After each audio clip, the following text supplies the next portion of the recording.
tapos na tayo paligo sa ating mga manok. Yan.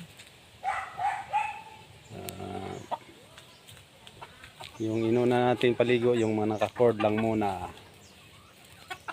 Yan.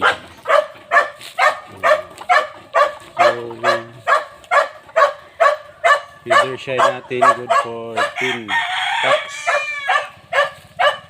Yan. Pero tayo mga Pinoy, nahilig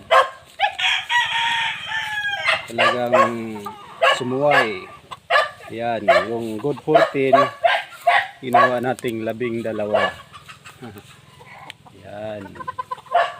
Yan ang mga Pinoy.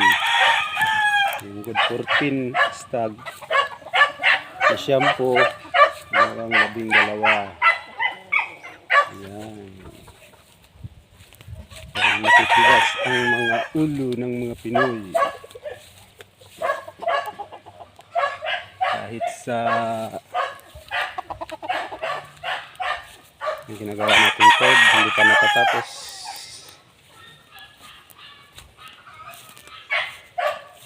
Yan. Baldado. Ito, bukas na natin ito paliguan. Yan, dahil huhulihin pa natin yan mamayang gabi. Bukas na sila yung nakalagay sa kulungan. Muna natin yung naka-cord. Yan. Dahil bukas sila naman ang ikukulong. Yung nasa kulungan naman ang papaliguan.